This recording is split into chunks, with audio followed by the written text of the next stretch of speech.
komunikasi terapeutik. A.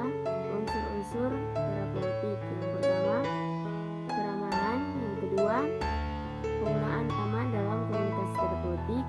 Yang ketiga, dapat dipercaya.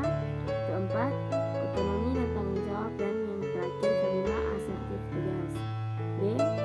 Prinsip-prinsip komunikasi terapeutik. Yang pertama, perawat harus mengenal dirinya sendiri, yang berarti memahami dirinya serta nilai yang dianut. 2. Komunikasi harus ditandai dengan sikap saling menerima, saling percaya, dan saling menghargai.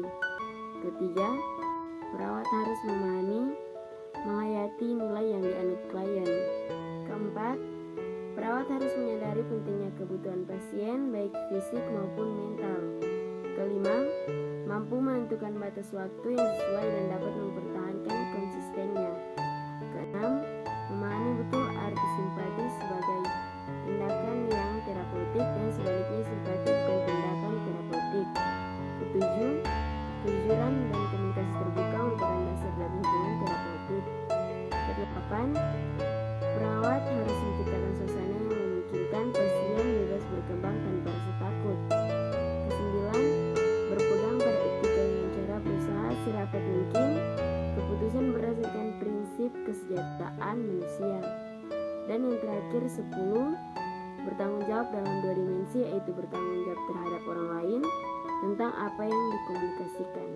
Kemudian C, kejujuran dan komunikasi terbuka yang merupakan dasar dari komunikasi terapeutik, yaitu komunikasi terapeutik bertujuan untuk mengembangkan pribadi klien ke arah yang lebih positif atau adaptif dan diarahkan pada pertumbuhan klien yang meliputi: pertama, realisasi diri, penerimaan diri, dan peningkatan penghormatan diri. 3. Peningkatan fungsi dan kemampuan untuk memuaskan kebutuhan serta mencapai tujuan yang realistis. 4.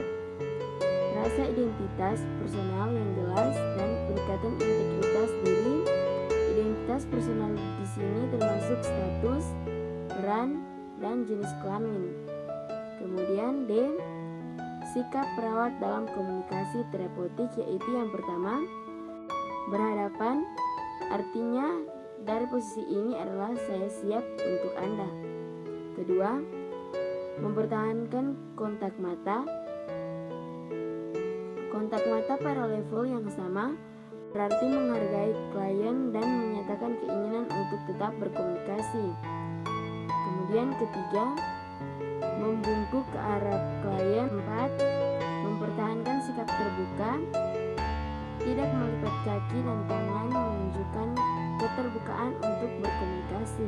Dan yang terakhir kelima, tetap rileks, tetap dapat mengontrol keseimbangan antara ketegangan dan relaksasi dalam memberi respon kepada klien. Mari bergabung di Universitas Pembangunan Indonesia Manado yang terletak di Kelurahan Bahu, Lingkungan 3 Manado, sangat strategis di pusat kota Manado. Universitas Pembangunan Indonesia Manado berdiri megah dengan ruangan 7 lantai, terdiri dari ruangan kelas, ruangan kantor, perpustakaan, laboratorium komputer, laboratorium keperawatan, pengadilan semu, dan laboratorium bahasa, kantin, serta rooftop di lantai atas. Memiliki 6 fakultas, yaitu Fakultas Pertanian,